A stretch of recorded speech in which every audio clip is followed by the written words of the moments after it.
नमस्कार। मैं Lucknow degree college से असिस्टेंट प्रोफेसर हिंदी आपका स्वागत करती हूँ।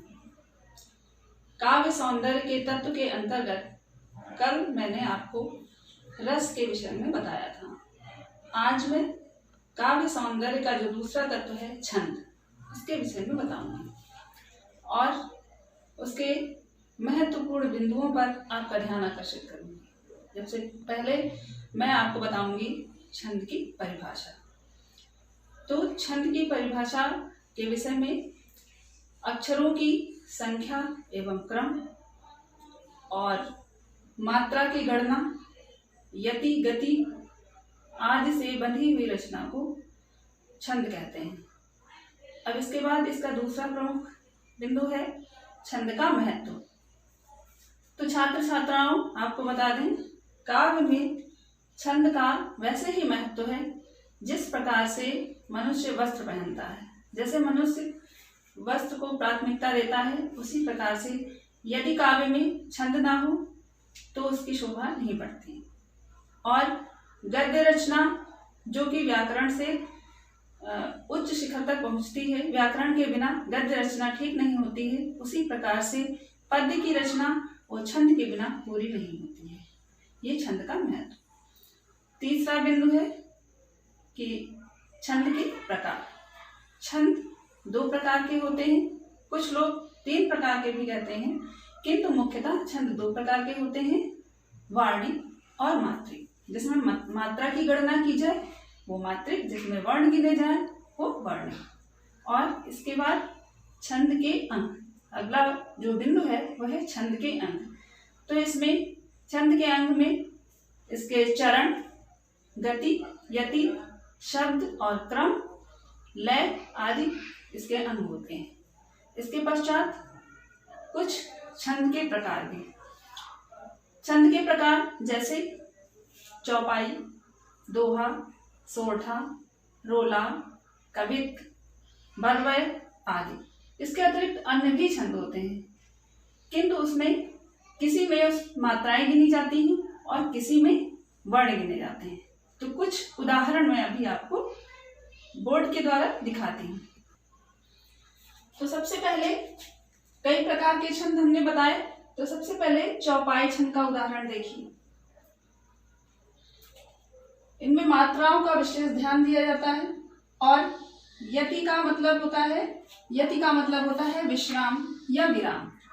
तो उसी प्रकार से चौपाई है, जैसे मैं आपको बताऊं, जय हनुमान ज्ञान गुण सागर, जय कपीस तिहु लोक उजागर। तो अब हम ये दो जगह रुके, पहले यहाँ पर फिर यहाँ पर। इसी प्रकार से तो एक चरण जहाँ पर हम पहली बार रुके यानी यति, और दूसरी बार जहाँ रुके वो दूसरी यति, फिर रामदूत अतुलित बल धामा ये तीसरे यति, और अंजनी पुत्र पवन सुत नामा ये चौथी यति। यानी 4 चरण होते हैं। चौपाई में 4 चरण होते हैं, 1 2 3 4। और इनमें ये जो है ये मात्रिक छंद है, तो इसमें मात्राओं की गणना करते हैं। तो जैसा कि आप देख रहे हैं छात्र छात्राओं, आप देख रहे हैं कि 2 तरह की मात्राएं लगी हुई हैं, एक तो ऐसे और एक ऐसे। तो इसमें से जो इस मात्रा को, इसको कहते हैं लघु, इसकी संख्या 1 के बराबर होती है। और जो एस की तरह आप देख रहे हैं ये संख्या है गुरु कहलाती है। गुरु माने बड़ा, यानी इसको कहते हैं ह्रस्व, इसको कहते हैं दीर्घ। यानी कि ये 1 मात्रा के बराबर और ये 2 मात्रा के बराबर।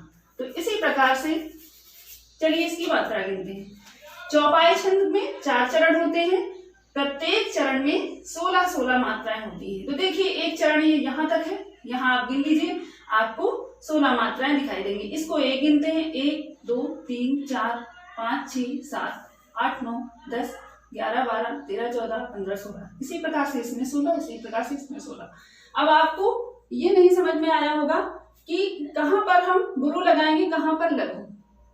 तो छात्रों ये समझ लीजिए कि छोटा, छुटी, छुटाऊ और इसके अतिरिक्त जो चंद्र बिंदु है उनमें लघु लगती है मात्रा, इसके अतिरिक्त जितने भी हैं उनमें गुरु लगती है।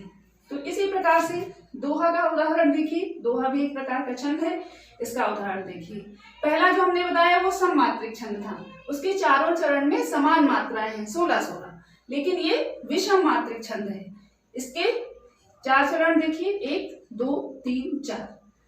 पहले चरण में 13 मात्राएं, दूसरे में 11 मात्राएं, फिर तीसरे में 13 मात्राएं और चौथे में 11 मात्राएं, यानी पहले और तीसरे में 13 मात्राएं, दूसरे और चौथे में 11 मात्राएं, और इसी प्रकार से मैंने मात्रा लगा दी है, आप लोग गिन लीजिए। उसके पश्चात सोरठा का उदाहरण है। सोरठा भी एक छंद है, इसमें भी 4 चरण होते हैं, लेकिन ये दोहा का बिल्कुल उल्टा होता है। इसके पहले और तीसरे चरण में 11 मात्राएं होती हैं, दूसरे और चौथे चरण में 13 मात्राएं होती हैं। तो इस प्रकार से आप इनको गिनिए और इनका। तो बच्चों, इस प्रकार से हमने मात्राएं लगाना सिखाई है आपको, और आप इनको गिनिए और इन्हें लगाने की प्रैक्टिस करिए, घर में अभ्यास करिए, जिससे आप उचित मात्राएं लगा सकें। ध्यान रखिएगा, एक बार फिर मैं बता रही हूं कि जहां पर छोटा, छोटी, छोटाऊ और चंद्र बिंदी, वहां पर लघु मात्रा लगती है।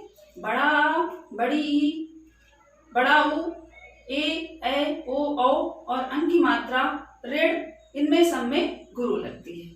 धन्यवाद।